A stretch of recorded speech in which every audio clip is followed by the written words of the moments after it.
এখন নেক্সট যেটা ছিল আমাদের নেক্সট পেজ ওটা এক্সপ্লেন করবো এই ভিডিওতে। দেখো, ফার্স্ট অফ অল আমরা জানবো যে কোনটাকে কি বলা হয়। ফার্স্টে আমরা এই ব্ল্যাঙ্ক ওয়ার্কশিটে চলে যাব, ঠিক আছে? তারপর ওখান থেকে আমরা জানবো কাকে কোনটা বলা হয়। ওয়ার্কশিট এক একটা তোমার যে এখানে এই পুরো জিনিসটা আছে, পুরো স্প্রেডশিটটা ওটাকে ওয়ার্কশিট বলা হয়, ঠিক আছে? ওয়ার্কবুক কি জিনিস? Workbook is an Excel file which is a collection of worksheets. অনেকগুলো ওয়ার্কশিট একসাথে একসাথে দেখা বলা হয় ওয়ার্কবুক, ঠিক আছে? রোজ কি? রোজ ইজ হরিজন্টাল হরিজন্টালি না ওয়ার্কশিট যেগুলো হরিজন্টাল আছে ওগুলোকে বলা হয় হরিজন্টাল। যেটা হরিজন্টাল বক্সেস ওগুলোকে বলা হয় রোজ। 1 2 3 4 এই যে রোজ, ঠিক আছে? এগুলো হচ্ছে রোজ, আমি প্র্যাকটিক্যালি দেখাবো। এগুলোকে বলা হয় রোজ।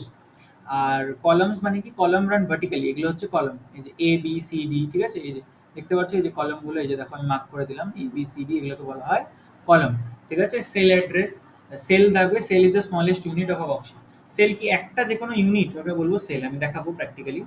আর সেল অ্যাড্রেস কি হবে? Each cell has its own cell address reference. সবগুলো একটা সেল অ্যাড্রেস হবে। আমি প্র্যাকটিক্যালি একটু দেখাই এই কটা জিনিস। দেখো,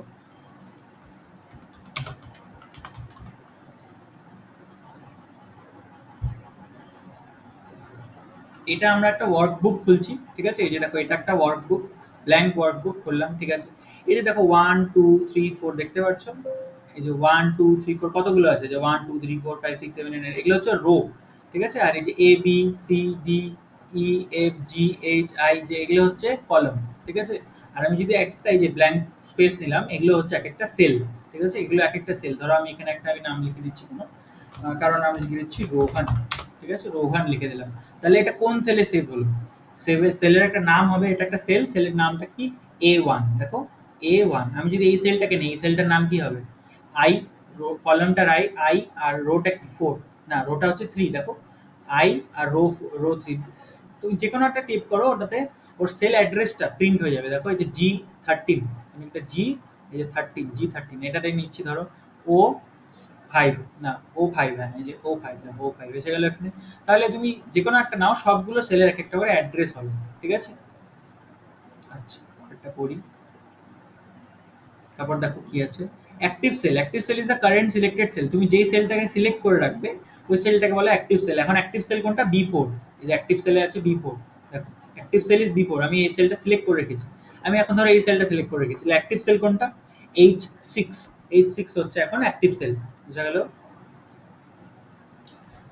Cell pointer key. Cell pointer is a rectangular highlight that indicates the active cell. It moves on the worksheet either by arrow or keys. এই যে দেখো সেল পয়েন্টার, এই যে প্লাস সাইন দেখতে পাচ্ছ যেটা মুভ হচ্ছে সেল পয়েন্ট করার জন্য, ওটাকে বলা হয় সেল পয়েন্টার, ঠিক আছে? এটা হচ্ছে সেল পয়েন্টার। আচ্ছা, তারপর quick access toolbar. It stores for shortcut buttons that are frequently use. Quick access টুলবারে আমি শর্টকাট অনেকগুলো বাটন পাবো যেগুলো আমার ইউজ করা হবে। এই যে কুইক অ্যাক্সেস টুলবার আমি দেখিয়ে দিচ্ছি কোথায় আছে। এক মিনিট। এই যে কুইক অ্যাক্সেস টুলবার এখানে পেয়ে যাবে। আমি প্র্যাকটিক্যালি দেখিয়ে দিই। এই যে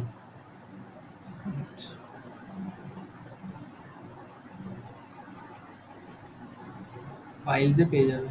এই যে এখানে কুইক অ্যাক্সেস টুলবার সব টুলস পেয়ে যাবে, ঠিক আছে? এক মিনিট। হ্যাঁ, এখানে সব টুলস পেয়ে যাবে, কুইক অ্যাক্সেস টুলবার। আচ্ছা, তারপর আমরা করব হচ্ছে নেক্সট হচ্ছে file button. It displays frequently use task that are related to the application. এই যে ফাইল বাটন, এই যে দেখতে পাচ্ছ ফাইল বাটন, এই যে টিক করা আছে এখন ফাইল বাটনে। তারপর তারপর কি বলেছে? Ribbon. Ribbon it is a task oriented graphic use interface where all the tools are available. রিবনে আমরা কি পাবো? রিবনে পাবো হচ্ছে আমরা সব টুলস, ঠিক আছে? যেগুলো টুলস আমি ইউজ করতে চাই। রিবন কোথায় আছে? দেখো এই যে এখানে রিবন, এই যে রিবন, ঠিক আছে? এই যে রিবন, এখানে সবগুলো টুলস আমি পেয়ে যাবো। প্র্যাকটিক্যালি যদি দেখাই, এই যে রিবন, এখানে টুলস গুলোকেই বলা হচ্ছে রিবন, ঠিক আছে? তারপর হচ্ছে কলাম হেডার, রো হেডার, এটা তো থাকবেই। অ্যাক্টিভ সেলটাকে দেখাবে। এই যে কলাম হেডার, ঠিক আছে? Column header, row header, column আর রোর নাম্বারটা দেখাচ্ছে। এই যে কলাম হেডার এখন কোন রো আছে কোন কলাম আছে ওটা দেখিয়ে দেবে। আচ্ছা, তারপর হচ্ছে শিট ট্যাব। শিট ট্যাব কি? It indicates the active worksheet on which the unit is performing the task. By default the sheet number is 1। সবসময় শিট নাম্বার 1 থাকবে, মানে কোন শিটে কাজ হচ্ছে। নিউ শিট নিলে ওটা নিউ শিট তুমি ইনসার্ট মোর করতে পারো। নিউ শিট কিভাবে নেবে, এই যে এখানে যাবে, তারপরে এই যে ইনসার্ট বাটনে টিক করে দেখো, যে ফাইল, হোম, ইনসার্ট, ইনসার্ট বাটনে টিক করবে। ইনসার্ট বাটনে টিক করার পর নতুন টেবিল, তুমি যদি ইনসার্ট করতে চাও একটা টেবিল, টেবিলে ক্লিক করবে। তুমি ধরো একটা টেবিল ইনক্লুড করতে চাও, ওকে, তাহলে তোমার আরেকটা টেবিল এখানে অ্যাড হয়ে যাবে। ঠিক আছে, নিচে যাবে, টেবিল পেয়ে যাবে। এখান থেকে তোমার একটা কলাম শুরু হবে। ডিলিট করে দিই।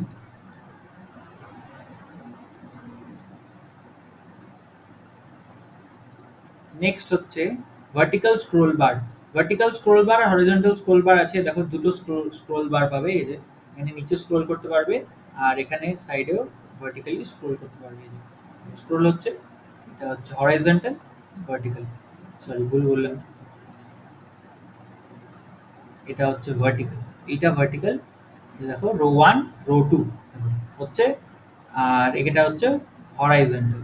ঠিক আছে, হরাইজন্টালি এই যে আমি করতে পারছি, যে এখান থেকে করতে হবে। ঠিক আছে, আচ্ছা মাউস দিয়েও করা যায় এটা, যে এখন আমি মাউস দিয়ে করছি, যেমন মাউস দিয়েও করা যায়। ঠিক আছে, মাউসের স্ক্রোলটাকে ঘোরাবে তাহলেই হয়ে যাবে।